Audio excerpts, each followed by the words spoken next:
Shalom, shalom, selamat pagi Indonesia, salam sejahtera buat kita semua. Bapak Ibu yang terkasih di dalam Tuhan, hari ini adalah hari Selasa, kita berkumpul kembali di Jum Sema Adonai. Kita mau renungan pagi, memulai pagi yang indah ini dengan ucapan syukur, dengan kita bersekutu dengan Tuhan dan memuji, menyembah, dan kita mau makan firman Tuhan ya. Bapak Ibu yang terkasih, mari kita mempersatukan hati di dalam doa sebelum kita masuk di dalam pujian penyembahan. Bapa, kami datang kepadamu untuk pagi hari ini waktu Indonesia. Kami bersama-sama berkumpul Bapa di Jum Sema Adonai. Kami ingin renungan pagi bersama. Bapa, Engkau telah mengirimkan hamba-Mu, Pendeta Daniel Palungan, yang akan menyampaikan isi hati-Mu kepada kami semua. Bapa, biarlah Engkau memberkati pujian penyembahan kami, dan seluruhnya kami serahkan di dalam tangan kasih-Mu.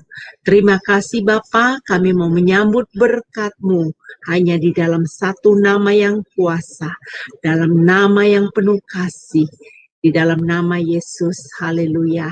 Amin. Puji nama Tuhan, saudara-saudaraku yang terkasih. Kita akan mendengarkan pujian penyembahan dari Ibu Murni, Suci, Suci, Suci. Dipersilakan.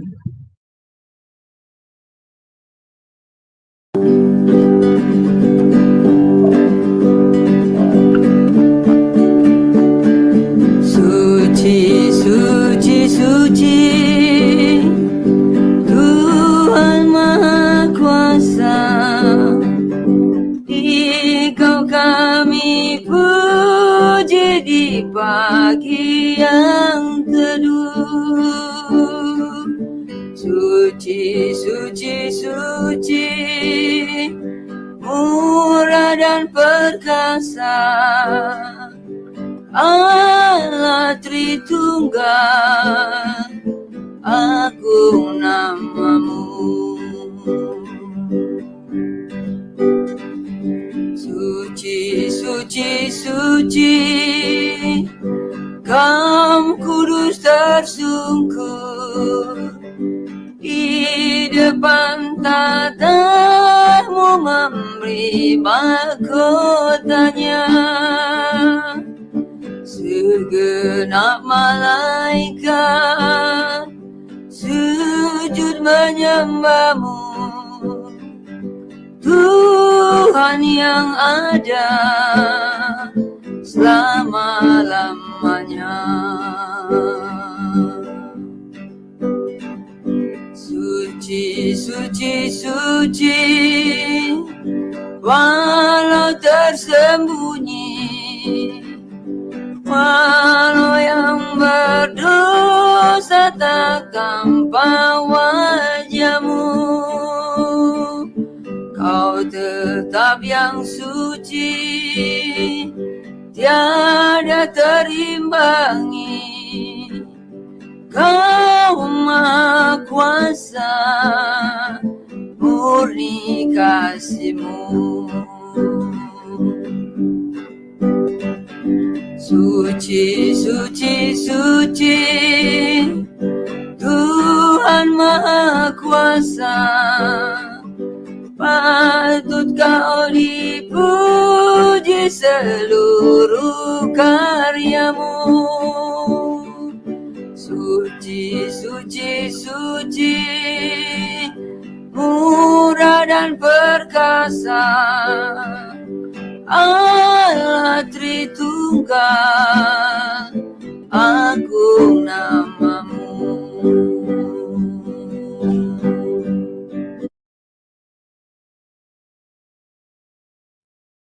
Puji nama Tuhan, kita telah mendengarkan pujian penyembahan yang dibawa oleh Ibu Murni.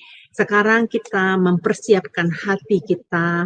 Mari teman-teman semua ya, karena firman Tuhan itu penting buat roh kita ya. Dan mari kita mempersilahkan kepada Bapak Pendeta Daniel untuk membawakan renungan bagi kita. Dipersilakan, Pak. Terima kasih Bu Heni. Selamat pagi, salam saudara-saudara yang terkasih di dalam Tuhan Yesus. Pada pagi ini kita bersyukur karena kita dibangunkan Tuhan dalam keadaan yang sehat. Ya, kita tahu bahwa di tempat-tempat lain ada banyak orang yang tidak bisa bangun, terpaksa harus terbaring di tempat tidur oleh karena sakit penyakit. Tetapi berkat Tuhan berlaku atas kehidupan kita sehingga kita semua dalam keadaan yang sehat. Nah, Bapak Ibu yang dikasihi Tuhan, pada hari ini kita masih pada Mazmur 91 ayat 1 sampai 16. Dan minggu yang lalu kita sudah membahas dari ayat 1 sampai 8. Maka pada hari ini saya akan melanjutkan dengan ayat yang ke-9 sampai 12 yang berkata, sebab Tuhan ialah tempat perlindunganmu, yang maha tinggi telah kau buat tempat perteduhanmu. Malapetaka tidak akan menimpa kamu, dan tulah tidak akan mendekat kepada kemahmu. Sebab malaikat-malaikatnya akan diperintahkannya kepadamu untuk menjaga engkau di sekeliling jalanmu, di segala jalanmu. Mereka akan menatang engkau di atas tangannya, supaya kakimu jangan terantuk kepada batu. Nah, saudara-saudara yang kekasih di dalam Tuhan, itulah bacaan kita dari firman Tuhan hari ini. Dan kita masih tetap berdasar kepada ayat yang pertama, yang mengatakan bahwa orang yang duduk dalam lindungan yang maha tinggi dan bermalam dalam naungan yang maha kuasa akan berkata, Tuhan tempat perlindunganku dan kubu pertahananku, Allahku yang kupercayai. Tema besar dari keseluruhan pasal ini adalah duduk dalam lindungan Tuhan. Ini satu pilihan yang sangat tepat untuk saudara dan saya ambil dan kemudian diterapkan di dalam kehidupan saudara. Karena duduk dalam lindungan Tuhan ini berdampak sangat luar biasa di dalam segala aspek kehidupan kita. Ini berarti bahwa kita tidak cukup duduk dalam gereja. Tidak cukup duduk pada jam-jam tertentu seperti hari ini. Renungan pagi kita duduk 1 jam di bawah kaki Tuhan. Atau ada banyak doa-doa pagi yang sudah dari dulu dilakukan oleh banyak gereja-gereja dan juga channel-channel YouTube. Itu sesuatu yang positif, sesuatu yang harus juga kita kembangkan di dalam kehidupan kita. Tetapi duduk di dalam lindungan Tuhan, bermalam dalam naungan yang maha kuasa, itu tidak dibatasi oleh jam, tidak dibatasi oleh ruang yang hanya mungkin 1,5 atau 2 jam ibadah di gereja. Tetapi ini adalah sesuatu persekutuan yang berlangsung secara terus-menerus. Detik demi detik di dalam kehidupan kita, kita menyadari bahwa tanpa Tuhan, kita tidak akan bisa berbuat apa-apa di dalam hidup ini. Tanpa Tuhan, kita rentan terhadap berbagai masalah, bagi persoalan, bahkan ancaman kehidupan. Nah, oleh karena itu maka pemazmur berkata bahwa orang yang duduk di dalam lindungan yang maha tinggi dan bermalam dalam naungan yang maha kuasa, yang berkata bahwa Tuhan adalah tempat perlindunganku dan kubu pertahananku, itu kita sudah baca dari ayat 3 sampai ayat yang ke-8. Apa yang didapatkan oleh orang-orang itu. Dan di dalam ayat yang ke-9 sampai dengan ayat yang ke-12 di sini, kita kembali menemukan bahwa orang-orang yang duduk di dalam tempat perlindungan yang maha tinggi itu menjadikan Tuhan sebagai tempat perteduhan itu, dikatakan bahwa akibatnya adalah mereka dilindungi dari malapetaka. Dilindungi dari malapetaka. Apa malapetaka itu? Satu bencana yang sekonyong-konyong, yang tidak pernah kita duga-duga. Tiba-tiba terjadi. Dan masih untung kalau hanya terkilir kaki. Masih untung kalau hanya lecet. Masih untung kalau hanya patah. Ini filosofi orang Jawa. Masih untung kalau hanya kaki sebelah dan tidak dua-duanya. Teman saya beberapa hari yang lalu terpaksa tinggal di rumah karena dia mau pergi pelayanan dalam keadaan yang terburu-buru, agak cepat dia jalan. Lalu ada seorang ibu yang juga tanpa tengok kiri tengok kanan, tiba-tiba dia lari nyebrang. Teman ini menghindar dalam keadaan yang cepat itu dan terjatuh. Nah, jadi saudara-saudara, di mana saja malapetaka itu senantiasa mengintai. Saudara nonton di YouTube, ada orang yang sedang santai-santai di pinggir jalan, bersenda gurau dengan teman-temannya. Tiba-tiba datang mobil, nyeruduk, baik ke dalam rumah, ya ada rumah-rumah. Ada orang yang sementara bersenang-senang di sungai, berenang, bersenda gurau dengan pasangan. Tiba-tiba ada pohon yang tumbang dan hampir saja membuat orang-orang itu kena celaka. Karena itulah saudara-saudara sekalian, maka kita harus senantiasa sadar waspada bahwa di mana saja malapetaka itu mengancam kita. Itu sebabnya maka kita harus selalu berlindung di dalam naungan Tuhan yang maha tinggi, bermalam di dalam Tuhan yang maha kuasa, yang sanggup untuk melindungi kita dengan tangan kuasanya dari berbagai malapetaka. Nah, gambar ini saudara-saudara adalah peristiwa tsunami di Aceh tahun 2004. Tanggal 24 apa 26 ini ya. Pokoknya orang-orang Kristen yang ada di Aceh waktu itu siap untuk merayakan Natal, tetapi kemudian dilarang oleh pemerintah. Jadi akhirnya orang-orang Kristen di Aceh itu harus pergi ke gunung untuk merayakan malam Natal tanggal 24. Ya. Untuk menjelang Natal itu mereka ibadah malam. Besoknya tanggal 25. Nah, jadi mereka pergi dengan keadaan yang sedih. Karena mereka diperlakukan secara tidak adil sebagai warga bangsa. Yang sekarang ini lagi didengung-dengungkan oleh semua partai-partai politik bahwa tidak ada orang yang indekos di negara ini. Semua orang punya saham di negara ini. Tetapi di Aceh pada waktu itu, orang-orang Kristen dianggap sebagai orang yang indekos, yang tidak punya hak untuk hidup di kota Aceh itu. Sehingga mereka dengan sedih pergi ke gunung untuk merayakan Natal.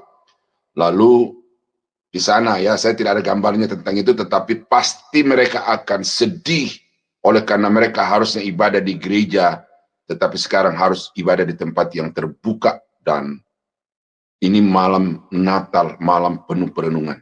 Tetapi apa yang terjadi kemudian saudara-saudara, besok karena mereka pikir untuk apa kita turun pagi-pagi, kita ibadah saja di sini. Dan nanti sesudah ini baru kita turun. Tetapi ternyata sementara petinggi-petinggi pejabat-pejabat kota Banda Aceh itu menikmati pagi yang sepi karena tidak ada kendaraan itu lalu lalang hari raya, mereka lari pagi lalu datang tsunami setinggi 9 meter itu menggulung mereka sehingga ratusan ribu orang Aceh itu menjadi korban keganasan tsunami.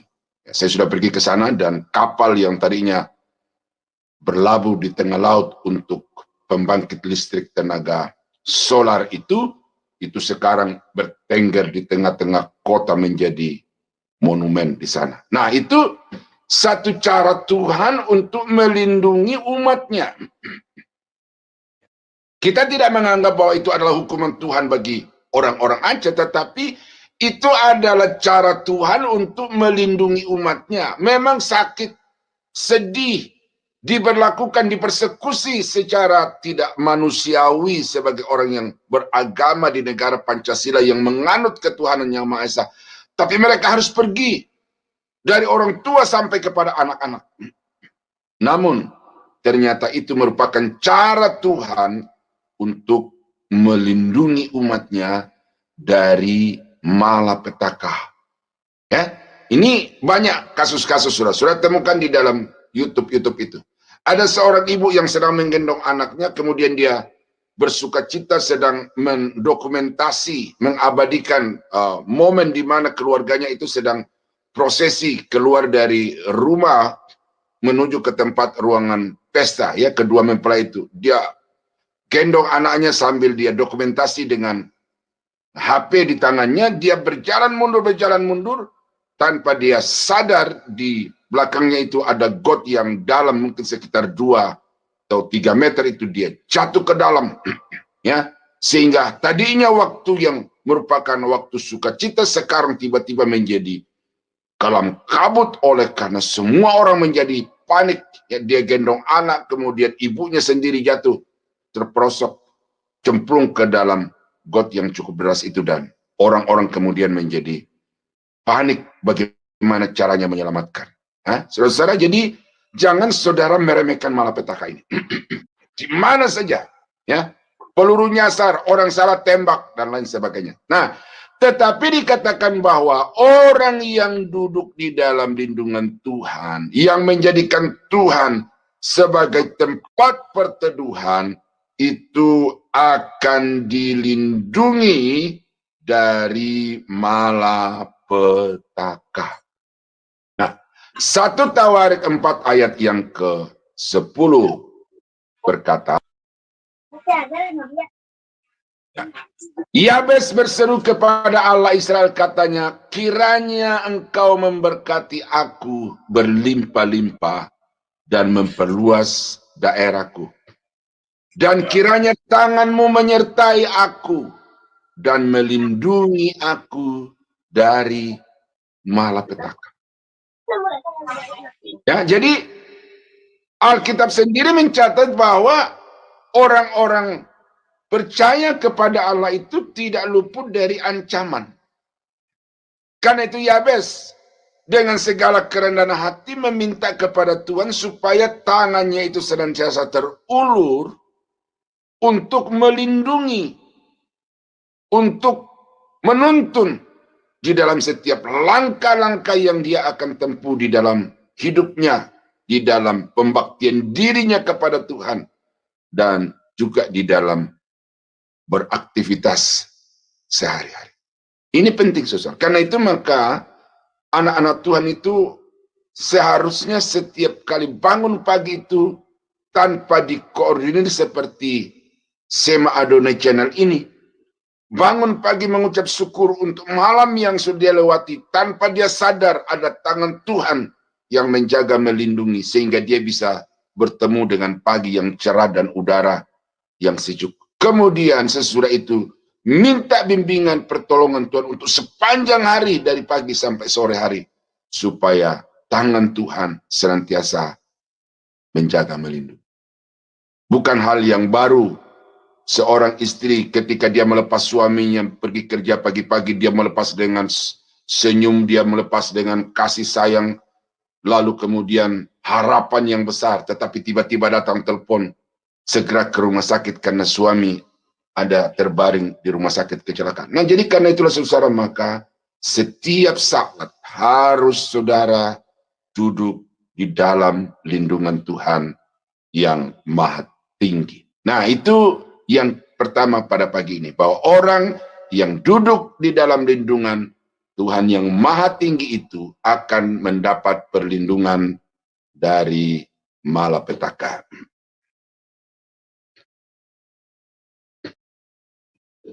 Nah, yang kedua pagi ini adalah akibat dari orang yang duduk di dalam perlindungan Tuhan yang Maha Tinggi akan dibebaskan dari tulah nenek moyang.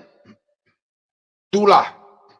Ini saya yakin saudara mengerti apa itu tulah. Kutuk. Bahwa di setiap agama-agama suku, ya, baik itu yang percaya kepada Tuhan maupun yang tidak percaya kepada Tuhan, suku-suku itu maksudnya, itu masih tetap ada keyakinan bahwa ada kutukan yang seringkali ditinggalkan oleh orang tua, nenek moyang, diterpakan oleh nenek moyang orang tua kepada anak-anak dan keturunannya. Dan itu berlaku. Dan Alkitab sendiri mengatakan bahwa Tuhan bahkan juga, dan terbukti di dalam Alkitab bahwa Tuhan sendiri telah merancangkan sesuatu malapetaka atau kutuk bagi orang-orang yang tidak hidup sesuai dengan yang diharapkan oleh Tuhan. Karena itu sudah baca di dalam Keluaran pasal 20. Ya, saya bacakan saja ini supaya jelas.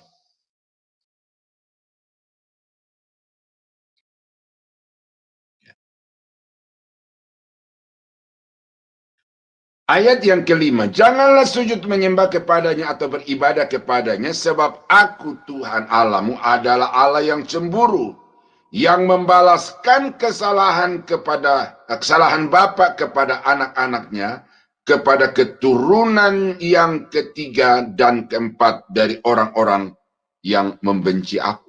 Nah, jadi orang-orang yang membuat patung, yang membuat sesuatu yang menyerupai makhluk di udara, di bumi, di bawah air, di dalam bumi, lalu kemudian sujud menyembah, ini Tuhan merancangkan kutuk di sini. Ya, atas kecemburuan, atas kekudusan Tuhan, dia merancangkan malapetaka bagi orang itu, kepada anak-anaknya, kepada keturunan yang ketiga, bahkan keturunan yang keempat. Jadi ini suatu hukuman yang berlaku secara lintas generasi. Dan itu bukan saja oleh karena kemarahan orang-orang tua kepada anak dan kepada cucu-cucunya, tetapi ini juga merupakan kemarahan Tuhan bagi orang-orang yang sengaja membuat patung, lalu kemudian dia menyembah kepada apa yang dibuat oleh tangannya sendiri itu. Dan itu merupakan sesuatu kejahatan di mata Tuhan yang tidak bisa ditolerir.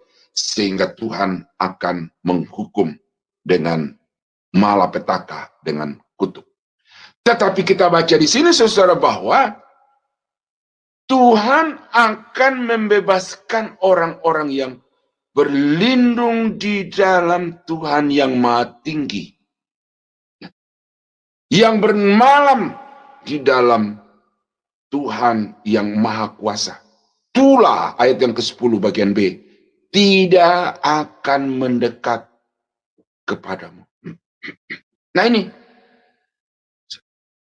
itu sebabnya maka tidak perlu upacara-upacara khusus untuk membebaskan kutuk nenek moyang itu. Seperti yang sudah berkali-kali saya katakan bahwa ada banyak pendeta-pendeta yang justru tanpa sadar menjadi agen iblis, karena pekerjaannya atau khotbahnya, ajarannya adalah menuduh orang-orang Kristen yang datang beribadah di tempatnya, dosamu nenek moyangmu begini, dan kamu harus membuat pemutusan hubungan dengan kutuk nenek moyang itu melalui upacara-upacara tertentu. Ada yang disuruh tulis di atas kertas, kemudian kertas itu dibakar. Nah, dengan itu dia pikir maka dosa, akibat dosa dari nenek moyangnya itu sudah diputuskan. Ada yang disuruh untuk membuat suatu pengakuan secara terbuka di hadapan orang-orang yang berkumpul puluhan, ratusan, bahkan mungkin ribuan. Ada yang harus disuruh muntah-muntah, berguling-guling, dan lain sebagainya. Itu upacara-upacara yang bisa direkayasa, saudara. Tetapi itu semu. Ya. Oleh karena itu yang paling penting untuk saudara bisa bebas dari kutuk nenek moyang, bahkan dari murka Tuhan atas dosa-dosa dari nenek moyang saudara, itu adalah saudara harus menjadikan Tuhan sebagai tempat perlindungan, dan kemudian tinggal tetap di dalamnya selama-lamanya seumur hidup saudara. Maka dengan itu, tulah tidak akan mendekat kepadamu. Nah ini saudara ya, satu ayat yang Paulus melalui ilham Roh Kudus yang kemudian Alkitab mengajarkan kepada saudara dan saya, bahwa kutukan itu memang tidak berlaku lagi bagi orang-orang yang ada di dalam Kristus. Galatia pasal 3 ayat 13 dikatakan bahwa Kristus telah menebus kita dari kutuk hukum Taurat dengan jalan menjadi kutuk karena kita, sebab ada tertulis, terkutuklah orang yang digantung di atas kayu salib. Jadi jelas di sini, Yesus mati di atas kayu salib bukan saja untuk menanggung dosa-dosa yang kita perbuat, tetapi Yesus mati di atas kayu salib untuk menanggung dosa yang merupakan warisan dari nenek moyang kita, yang juga merupakan hukuman Tuhan bagi dosa-dosa dan kejahatan nenek moyang kita yang berupa kutuk-kutuk itu. Dan Yesus mati untuk memutuskan mata rantai daripada kutukan itu. Sehingga sejak saudara menerima Yesus sebagai Tuhan dan Juru Selamat secara pribadi, maka pada saat itu juga saudara bebas dari kutukan nenek moyang itu. Nah, jadi di sini kalau saya melayani orang-orang yang merasa bersalah, merasa berdosa, ya konseling perlu, tetapi secara teologi, secara alkitabiah, supaya engkau bebas dari kutukan itu, maka satu keputusan penting yang harus engkau ambil adalah terima Yesus di dalam hati. Ya, nggak usah repot-repot cari pendeta A, pendeta B, romo ini, romo itu, pastor ini ya. Orang datang ke Kalimantan berbondong-bondong, menghabiskan waktu, menghabiskan biaya dan tenaga begitu banyak hanya untuk bertemu dengan Pastor Andi Simon. Katanya kalau dia doakan kita sembuh, katanya kalau dia doakan kita bebas lepas. Saudara tidak perlu untuk mengambil itu minyak urapan, roti, anggur perjamuan. Itu tidak perlu dalam kerangka untuk membebaskan, memutuskan mata rantai kutukan itu. Ya, tapi kalau perjamuan kudus itu saudara melakukan untuk mengingat, mengenang kematian Yesus, itu ajaran Alkitab. Tetapi perjamuan kudus, minyak urapan, tidak pernah akan saudara bisa dapatkan hasil seperti yang saudara harapkan kalau saudara menjadikannya sebagai alat untuk membebaskan diri dari kutuk nenek moyang. Satu-satunya yang Alkitab katakan untuk saudara bisa bebas murni dan permanen dari kutuk nenek moyang adalah saudara harus menerima Yesus sebagai Tuhan dan Juru Selamat secara pribadi. Kemudian saudara harus tetap tinggal di dalam Dia, melakukan segala sesuatu yang Dia perintahkan kepada saudara melalui firman-Nya. Saudara-saudara yang dikasih dalam Tuhan, ini renungan yang mungkin sederhana bagi Bapak Ibu. Tetapi apa yang saya sampaikan ini kebenaran yang sangat-sangat penting, mutlak untuk saudara pahami dan lakukan. Karena dengan itu saudara akan terbebas dari kutuk nenek moyang itu. Itu yang kedua begini. Bagaimana akibat dari orang-orang yang menjadikan Tuhan sebagai tempat perlindungan adalah dibebaskan dari kutuk nenek moyang. Nah, yang ketiga hari ini, orang yang menjadikan Tuhan sebagai tempat perlindungan, yang duduk di dalam naungan Tuhan yang Maha Tinggi, itu akan mendapatkan pengawalan malaikat Tuhan di dalam ayat yang ke-11 dan ayat yang ke-12. Sebab malaikat-malaikatnya akan diperintahkannya kepadamu untuk menjaga engkau di segala jalanmu. Kata segala jalan ini saudara mesti garis bawahi. Jalan hidup saudara itu kayak apa? Ya. Profesi hidup saudara apa? Semuanya mengandung resiko. Semuanya mengandung ancaman. Bahkan ancaman nyawa dan kebinasaan. Tetapi malaikat Tuhan akan diperintahkannya untuk menjaga, untuk melindungi, untuk membentengi, untuk mengawali. Sehingga tidak ada niat-niat jahat manusia, roh-roh jahat yang sanggup untuk menyentuh, menjamah saudara. Mereka akan menatang engkau di atas tangannya, supaya kakimu jangan terantuk kepada batu. Gambar sebelah berbicara memperlihatkan tentang berkemah. Ini rekreasi. Tetapi saya mau angkat ini sebagai satu gambaran orang yang bernaung, orang yang berlindung. Saudara kalau pergi ke gunung yang tinggi lalu bermalam di sana tanpa ada perlindungan tenda, saudara akan terancam dengan udara yang dingin, binatang-binatang buas dan lain sebagainya. Tetapi kalau ada tenda, maka itu penaung yang melindungi saudara dari berbagai mara bahaya di atas puncak-puncak gunung itu. Nah, ini ilustrasi untuk memperlihatkan kepada saudara bahwa bermalam di dalam naungan yang maha tinggi, duduk di dalam perlindungan Tuhan yang maha kuasa, itu seperti orang berkemah di atas puncak gunung. Nah, janji Tuhan di sini dikatakan malaikatnya akan diperintahkannya untuk menjaga dan melindungi engkau. Nah, ini ayat saudara-saudara, jangan saudara kutip secara sembrono. Karena sudah ada contoh di dalam Alkitab.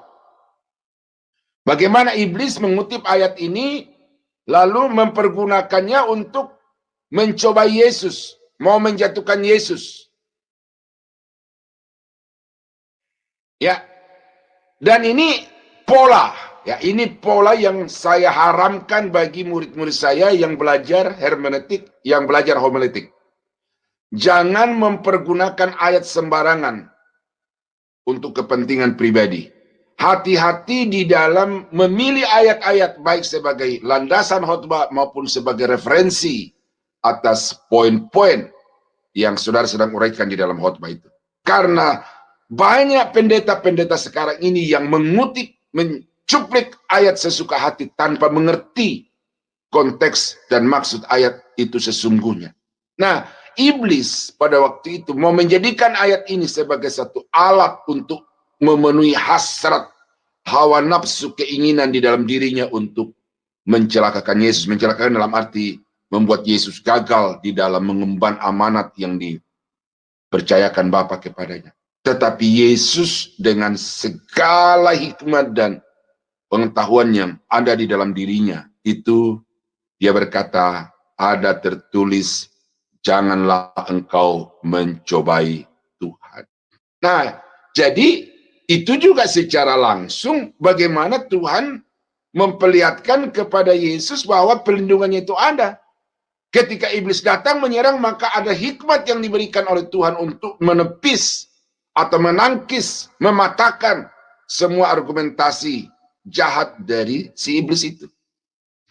Nah, tetapi yang saya mau angkat di sini adalah malaikat Tuhan itu diperintahkannya untuk melindungi orang-orang yang percaya kepadanya. Mazmur 34 ayat yang ke-8 dikatakan bahwa malaikat Tuhan berkemah di sekeliling orang-orang yang takut akan Dia, lalu meluputkan mereka. Jadi Tuhan memerintahkan malaikat-malaikatnya untuk berkemah. Artinya tidak sesaat, tetapi seterusnya malaikat itu akan menjaga, melindungi orang-orang yang duduk di dalam lindungan yang Maha Tinggi dan malam berkemah di dalam Tuhan yang Maha Kuasa itu. Nah, sebagai akibatnya adalah diluputkan dari berbagai bencana malapetaka. Nah, tetapi syaratnya di sini di dalam Mazmur 34 itu orang yang takut akan Tuhan. Berarti di sini memberikan nuansa, saudara-saudara, ya. Aspek-aspek dari apa yang dimaksud dengan duduk di dalam naungan yang Maha Tinggi, bermalam di dalam naungan Tuhan yang Maha Kuasa itu adalah dengan hidup senantiasa takut akan Tuhan. Jadi di kantor saudara bisa duduk di dalam naungan Tuhan. Di perusahaan saudara, saudara bisa duduk di dalam naungan Tuhan yang Maha Tinggi. Di gereja, di rumah, di tengah-tengah masyarakat, saudara bisa duduk di dalam naungan Tuhan yang Maha Tinggi dengan cara menjauhi segala kejahatan dan melakukan apa yang dia kehendaki. Itu di dalam Amsal. Jelas dikatakan. Orang yang takut akan Tuhan adalah orang-orang yang menjauhi kejahatan dan melakukan apa yang diperintahkan Tuhan. Jadi ini hidup. Kekristenan itu hidup. Bukan soal aktivitas ibadah, ritual keagamaan. Tetapi kekristenan sejati itu adalah hidup. Dan orang-orang yang hidup di dalam kekristenan sejati itu mendapat jaminan malaikat Tuhan menjaga, melindungi, menaungi. Kami kemarin saudara bertemu dengan salah satu ketua partai yang akan berkontestasi pada bulan Februari yang akan datang. Gedung penuh, lalu kemudian ketika ketua partai ini masuk di dalam ruangan itu pengawalan kiri kanan. Di depan ada, samping kiri kanan berbaris, di belakang juga berbaris. Jadi dijaga keamanannya, karena ini aset partai, ini aset negara. Tuh. Jadi orang-orang dunia menerapkan itu. Nah, saudara sebagai orang-orang percaya kepada Tuhan, ada makhluk yang tidak kasat mata, yang diperintahkan Tuhan untuk menjaga, melindungi saudara. Ketika tentara Aram mau datang untuk menyerang bangsa Israel, itu hamba dari Nabi Elisa itu takut. Ya.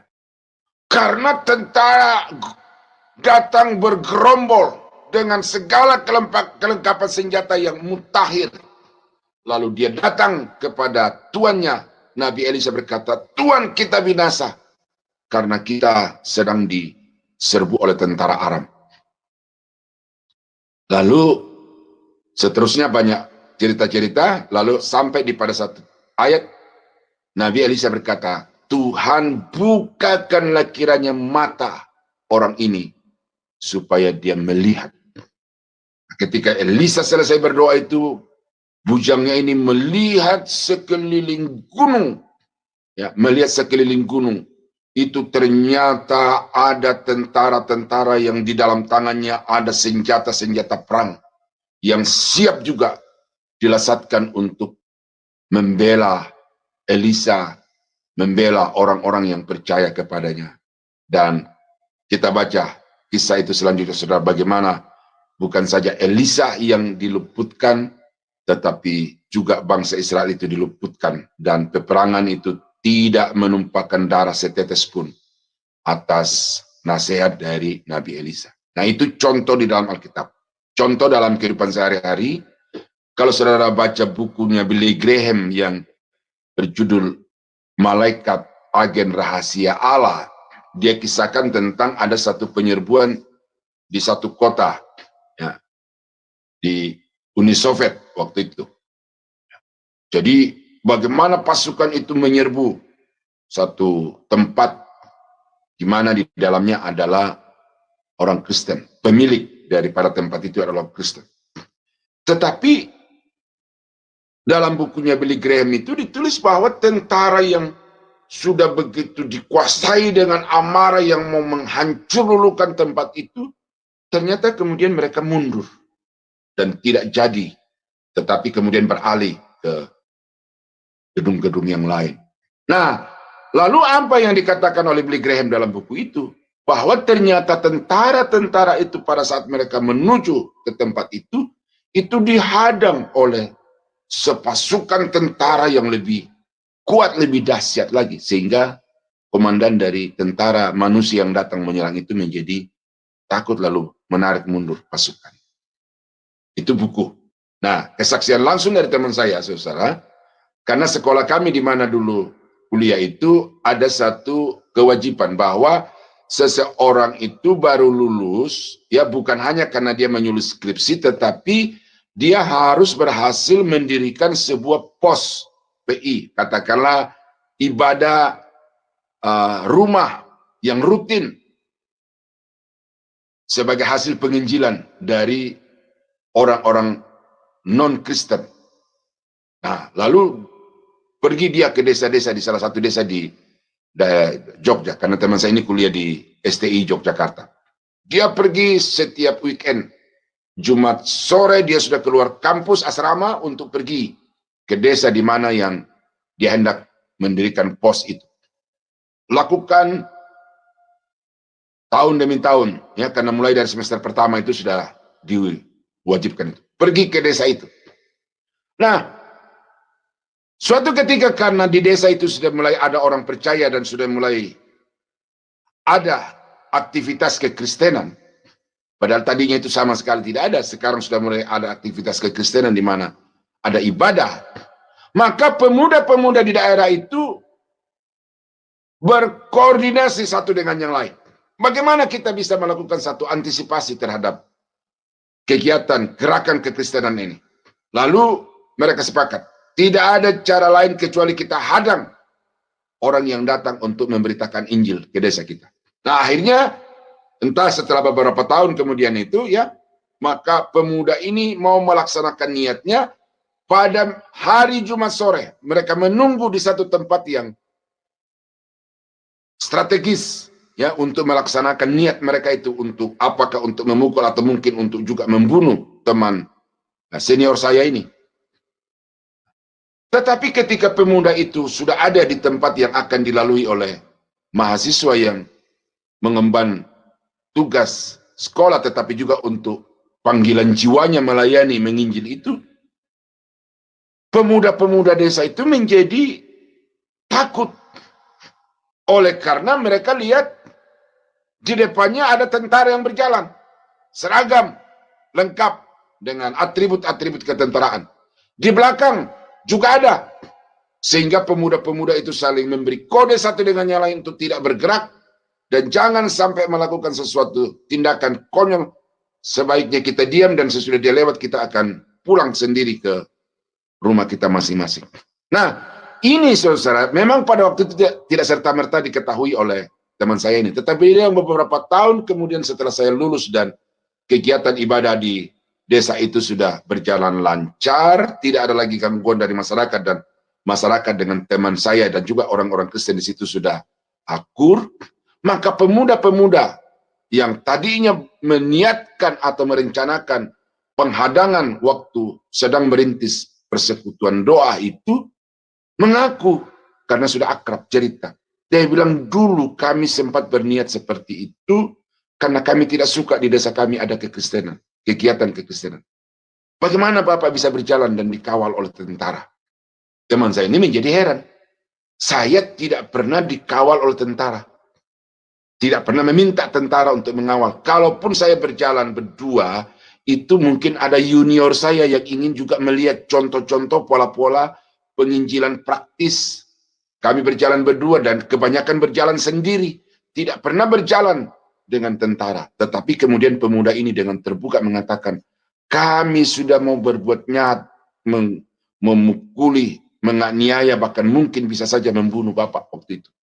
Tetapi ada tentara-tentara. Baru teman saya ini berkata, inilah malaikat Tuhan yang diutus untuk menjaga, melindungi saya. Ketika saya sedang melayani Tuhan, maka Tuhan bertanggung jawab untuk menjaga nyawa saya dari niat-niat orang jahat. Nah, jadi saudara-saudara kekasih dalam Tuhan, pernyataan Alkitab, kesaksian Billy Graham, kesaksian teman saya tadi itu jelas bahwa malaikat itu adalah makhluk real, ya, yang tidak selamanya tidak kelihatan. Ada saat-saat, ada momen di mana dia tampil kelihatan, kasat mata, disaksikan oleh orang-orang. Dan ini bukti bahwa Alkitab itu benar. Bukti bahwa orang yang duduk di dalam naungan yang maha tinggi bermalam di dalam Tuhan yang maha kuasa itu akan mendapat perlindungan dari malaikat Tuhan. Nah, oleh karena itulah saudara-saudara, ini harus menjadi doa, harapan, dan juga kekuatan saudara. Kalau memang saudara sedang dalam kerangka pelayanan pemberitaan Injil, kalau memang saudara di dalam Tuhan hidup dengan benar, maka tidak akan ada niat-niat orang jahat yang bisa menyentuh saudara, oleh karena saudara sedang dijaga, dilindungi oleh Tuhan. Kami sempat bergurau dengan tim yang akan berangkat hari Senin subuh ke Medan dan Aceh itu. Ini tempat yang kita mau kunjungi, ini adalah tempat yang seringkali di sana ada pembubaran paksa orang yang sedang beribadah. Bahkan juga dulu-dulu ada pembakaran gereja. Gedung yang sedang dibangun juga dihalangi untuk tidak boleh dibangun. Dan kami akan ke situ, susah. Akhirnya kami sempat bergurau di antar teman. Bagaimana kalau nanti kita sedang melayani lalu kita didatangi oleh masyarakat, seruduk oleh masyarakat. Akhirnya teman-teman bergurau juga, tetapi dengan keyakinan bahwa Tuhan pasti akan mengutus malaikat-malaikatnya untuk menjaga, melindungi kita. Karena kita tidak pergi untuk kepentingan sendiri, tetapi kita pergi untuk mengemban amanat misi Tuhan, agar orang-orang di sana bisa mendengar tentang Injil. Dan terutama saudara doakan saya, karena saya akan membawa seminar tentang Yesus adalah Yahweh di kalangan hamba-hamba Tuhan yang kurang lebih di data itu sekitar 50-60 orang on-site, saudara. Dan karena itu ini pelayanan yang sangat penting yang perlu saudara dukung dalam doa. Dan saya percaya bahwa perlindungan Tuhan akan menjaga, melindungi kami, melindungi saya, sehingga pelayanan ini akan berjalan dengan lancar. Karena dalam kerangka pelayanan pemberitaan Injil Yesus Kristus. Nah, saudara-saudara yang kekasih di dalam Tuhan, itulah 3 hal yang saya sampaikan kepada Bapak Ibu hari ini. Bagaimana supaya saudara mendapatkan perlindungan Tuhan dari ancaman-ancaman orang jahat, dari kutuk-kutuk nenek moyang, dari berbagai bencana-bencana malapetaka yang setiap saat mengintai saudara kapan dan di mana saja. Maka satu kuncinya adalah duduklah di dalam naungan Tuhan yang maha tinggi. Tidak ada tempat yang menjamin keamanan saudara kecuali duduk di dalam naungan Tuhan yang maha tinggi. Nah, kiranya Tuhan memberkati Bapak Ibu. Kita masih akan melanjutkan sesi-sesi ke depan khusus dari Mazmur 91 ini. Karena itu tetap ikuti supaya saudara mendapatkan pemaparan yang menyeluruh dari pasal ini. Mari kita tunduk kepala, kita berdoa. Bapa, terima kasih untuk firman-Mu yang sudah kami dengar hari ini. Bahwa kalau kami duduk di dalam naungan Tuhan yang maha tinggi, berkemah, bermalam di dalam naungan Tuhan yang maha kuasa, maka malapetaka tidak akan menimpa kami. Kutuk nenek moyang akan terputus dengan sendirinya. Dan bahkan ada malaikat-malaikat Tuhan akan diutus untuk menjaga keluar masuk kami, sehingga dimanapun kami berada, kami akan berjalan di dalam keadaan aman, nyaman, tentram, dan melakukan segala sesuatu dengan berhasil untuk hormat kemuliaan nama Tuhan. Hamba-Mu akan berhenti berbicara ya Tuhan, tetapi kiranya Roh Kudus terus berbicara, memperjelas apa maksud firman-Mu hari ini kepada jemaat Tuhan, sehingga dimanapun mereka berada, mereka senantiasa hidup di dalam Tuhan, takut akan Tuhan, dengan melakukan segala sesuatu yang diajarkan oleh firman-Mu secara khusus yang diajarkan pada pagi ini. Kami berdoa berterima kasih dalam nama Yesus. Haleluya. Amin. Amin, amin. Terima kasih untuk Pak Daniel, renungan yang sangat menguatkan kita, yaitu orang yang duduk dalam lindungan Tuhan ya. Tadi kita sudah mendengarkan pemaparan yang sangat luar biasa. Saya percaya Bapak Ibu diberkati ya bersama-sama dengan kita. Bapak Ibu bisa mengikuti renungan yang pertama itu ada di YouTube Sema Adonai. Karena renungan Pak Daniel pada pagi hari ini adalah yang sesi kedua, nanti minggu depan sesi yang ketiga dan seterusnya. Bapak Ibu yang terkasih, baik kita akan mendengarkan pujian dari Ibu Murni, Kau Rajaku. Dipersilakan untuk Bu Murni untuk menyanyikan pujian ini. Dimuliakan, ditinggikan, Yesus Tuhan, Kau Rajaku yang bertata, yang berkuasa, Yesus Tuhan, Kau Rajaku.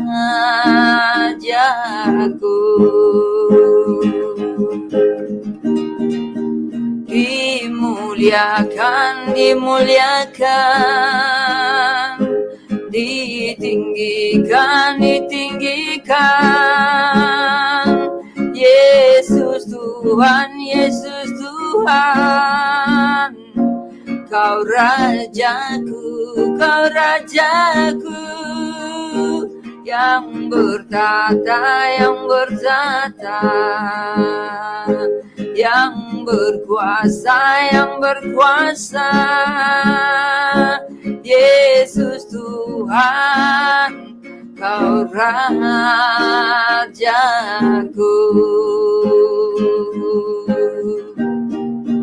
Dimuliakan,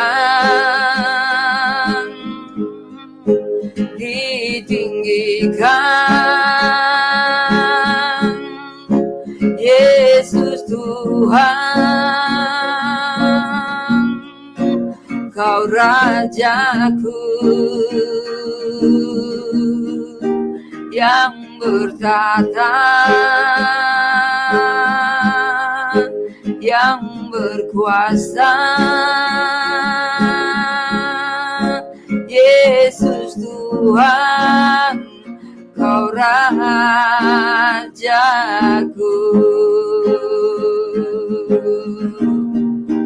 Dimuliakan, dimuliakan, ditinggikan, ditinggikan, Yesus Tuhan, Yesus Tuhan, Kau Rajaku, Kau Rajaku, yang bertata, yang bertata, yang berkuasa, yang berkuasa, Yesus Tuhan, Kau Rajaku.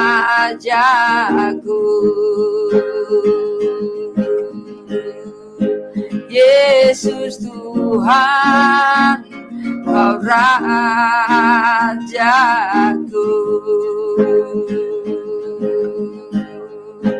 Yesus Tuhan, Kau Rajaku.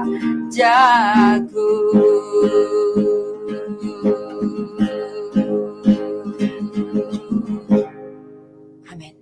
Amin, amin. Benar sekali, Yesus Tuhan adalah Raja kita ya. Bapak Ibu, saya mau memberitahukan kepada Bapak Ibu, renungan pagi hari ini yang bertema orang duduk dalam lindungan Tuhan. Bapak Pendeta Daniel bukan hanya asal menyampaikan renungan itu, tetapi dia mengalami dan saya menyaksikan bagaimana karya Tuhan yang memberkati hidupnya.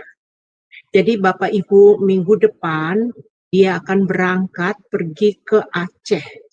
Di dalam pergumulannya dia tidak tahu uang dari mana dia akan dapat untuk perjalanannya. Puji nama Tuhan, ada anak Tuhan yang memberkati dia dengan nominal yang besar, kata Pak Daniel. Cukup buat perjalanannya untuk ke Aceh. Nah, itu berarti di sini saya sebagai orang yang menjadi teamwork dari Pendeta Daniel di sini, saya melihat bagaimana karya Tuhan yang luar biasa. Dia dengan setia menyampaikan firman Tuhan. Saya teringat sekali waktu pertama sekali saya mengontak, berhubungin dengan Pak Daniel. Saya bilang, Pak, di sini tidak ada uang PK. Enggak apa-apa, Bu. Saya mau menyampaikan firman Tuhan walaupun saya tidak dibayar. Luar biasa. Dan saya bukan hanya menyaksikan sekali, berkali-kali.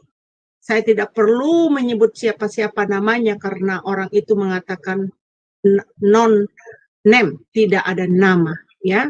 Dan saya melihat bagaimana firman Tuhan yang disampaikan oleh Bapak Pendeta Daniel adalah orang yang duduk dalam lindungan Tuhan itu ternyata benar, saudara. Kita akan menuai apa yang kita lakukan. Coba saudara-saudaraku yang terkasih di dalam Tuhan, mari aplikasikan firman Tuhan di dalam kehidupan kita. Sehingga berkat-berkat ini akan mengalir dalam hidup kita. Bapak Ibu, saya mau mengumumkan bahwa kami Jumsema Adonai, kami membawa doa-doa syafaat. Bapak Ibu, apabila membutuhkan ada doa syafaat yang ingin disampaikan kepada kami dengan senantiasa akan mendoakannya di hari yang telah kami tentukan. Baik Bapak Ibu, sebelum kita menerima berkat dari Bapak Pendeta Daniel, saya mau berdoa dulu di dalam doa singkat. Nanti setelah itu saya serahkan kepada Pak Daniel untuk memberikan berkat kepada kita. Saya mengundang kita untuk berdoa. Bapa Surgawi, Bapa yang kami sembah di dalam nama Yesus, sungguh ajaib dan agung dan mulianya karya-Mu di dalam kehidupan kami. Bapa, Engkau mengirimkan Pendeta Daniel masuk di dalam Jumsema Adonai sebagai gembala sidang kami, dan juga Bapa, Engkau mengirimkan dia sebagai dosen kami untuk mengajar firman-firman Tuhan di sini. Bapa, hamba menyaksikan bagaimana karya-Mu yang ajaib memberkati hamba-Mu ini, Tuhan. Bapa, sangat luar biasa kasih-Mu, Tuhan. Dedikasi hidupnya Tuhan melayani tanpa pamrih. Tetapi Engkau yang Allah yang kaya membukakan berkat-berkat buat hamba-Mu ini, Tuhan. Bapa, hamba mengucap syukur atas karya-Mu yang ajaib atas hidupnya. Pakai hidupnya semakin heran, semakin ajaib ya Tuhan. Minggu depan Tuhan dia akan berangkat ke Aceh untuk melakukan seminar di sana. Bahwa Yesus itu adalah Yahweh. Bapa, hamba berdoa, kuasa-Mu terjadi Tuhan, impartasi-Mu terjadi Tuhan. Hamba berdoa bagi setiap peserta seminar, Tuhan Engkau menjamah mereka supaya mereka terbuka dan mengerti dan memahami isi Alkitab-Mu ya Bapa. Dan pakailah seluruh tim yang mengadakan di sana. Apapun yang mereka butuhkan Tuhan, hamba berdoa Engkau mencukupkan segala kebutuhan mereka. Seperti yang telah Engkau nyatakan Tuhan. Engkau membukakan berkat ini bagi dia sehingga dia bisa melayani Engkau. Tuhan, terima kasih pekerjaan-Mu yang mulia, pekerjaan-Mu yang agung atas Pendeta Daniel Tuhan. Kami mengucap syukur ya Bapa. Dan kami percaya biarlah apa yang telah Engkau taruh di dalam hati dan pikirannya Tuhan, itu akan berlangsung dan dapat diutarakan tanpa ada halangan satu apapun. Biarlah pemaparan pengajaran ini dapat memerdekakan banyak umat-Mu ya Bapa. Bapa Surgawi, terima kasih. Kami serahkan Pendeta Daniel di dalam tangan kasih-Mu. Di dalam nama Yesus kami berdoa. Haleluya. Saat ini Bapa di Bapak Ibu, surga, ya silakan Pak. Bapa di surga, terima kasih karena Tuhan sudah memimpin renungan pagi Sema Adonai dari awal sampai akhir, dan terima kasih untuk berkat-berkat yang sudah kami terima, baik berkat rohani melalui firman-Mu dan juga berkat-berkat jasmani secara khusus yang Tuhan berikan kepada hamba-Mu. Kami berdoa Bapa supaya sepanjang hari ini kami disertai Tuhan agar apa yang kami kerjakan berhasil, nama Tuhan dipuji, dipermuliakan. Sema Adonai kiranya dapat menjadi alat dalam tangan Tuhan untuk menjadi corong pemberitaan suara kebenaran, suara Injil Yesus Kristus, sehingga dimanapun suara ini terdengar, maka orang-orang itu akan diselamatkan oleh Tuhan. Terima kasih Bapa, kami akhiri renungan pagi Sema Adonai ini di dalam nama Yesus. Haleluya. Saudara-saudara yang dikasihi Tuhan, kiranya anugerah dari Allah Bapa di dalam surga, damai sejahtera dari Tuhan kita Yesus Kristus, serta persekutuan kuat kuasa Roh Kudus, kiranya menyertai kita sekalian dari sekarang sampai selama-lamanya. Dalam nama Yesus, kami akhiri Sema Adonai renungan pagi hari ini. Haleluya. Amin. Amin, amin. Terima kasih untuk Pak Daniel. Baik Bapak Ibu, sampai ketemu besok pagi lagi di jam yang sama, jam 5.30. Besok kita dilayani oleh Pendeta Dedi Kurniawan dengan tema Kuat di Masa Sukar. Tuhan Yesus memberkati. Shalom.